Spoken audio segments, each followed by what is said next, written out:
I'm Montgomery County Councilmember Andrew Friedson, and I'm visiting the home of Montgomery County native and resident Tim Kurkjian, who has written about baseball for over 40 years. Tim will be inducted into Major League Baseball's Hall of Fame this summer. Tell me what it was like growing up in Montgomery County and how that impacted your career. I had so much fun as a kid, all done in Montgomery County, going to school here, of course, public schools here, and then all the playground work that we used to do as summer kids. We'd go to the Ashburton Elementary School playgrounds, which was the greatest thing ever. As a 10-year-old, nothing was better than going to the Walter Johnson baseball and basketball games when I was 10 years old, because that's where I learned how to play both of those sports, mostly from my older brother. This is something that my dad instilled in us when we were kids. My dad was a really good player. So this is my father here, Jeff. He was a star at Watertown High in Watertown, Mass. And this was the only language we spoke in my house growing up. My two brothers are in the Catholic University Baseball Hall of Fame.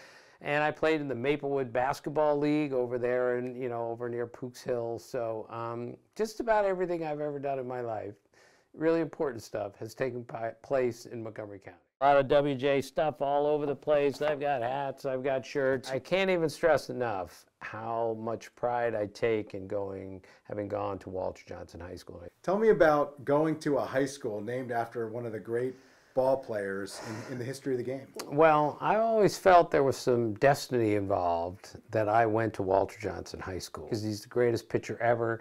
He used to live in Germantown. He's buried in Rockville. I know where he lived at times, in Bethesda.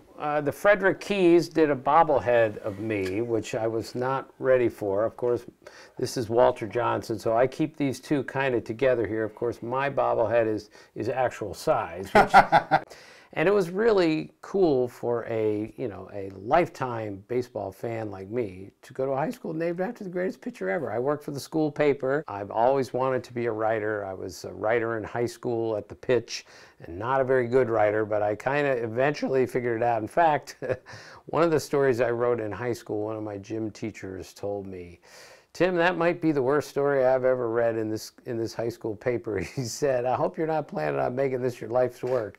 And as it turns out, I did. Tim Kurkjian began his career at the Montgomery County Journal. I would go to some high school and cover a high school game. Before working as a baseball reporter for the Washington Star, the Dallas Morning News, the Baltimore Sun, and Sports Illustrated.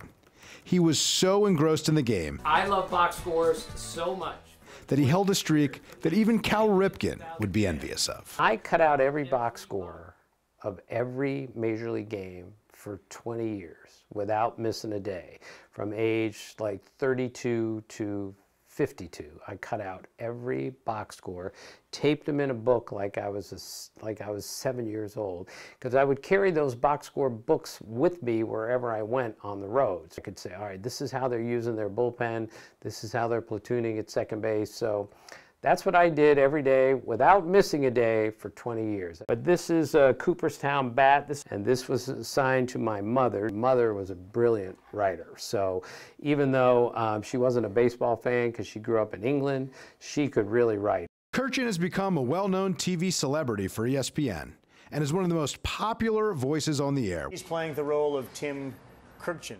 With fans and players. So excited to be here in Arizona. Isn't it beautiful? Yeah, I'm just happy to be here, giving some updates. I saw Corey Hart in the clubhouse. I'm talking about his knee surgery, getting an update. I wish he did somebody else. He does one impersonation, me. Tim Kurkjian, ESPN. This is my glove.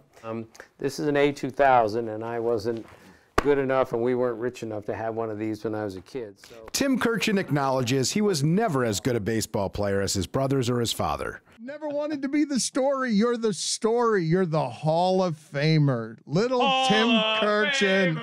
Yes! But this year, he's getting the last laugh.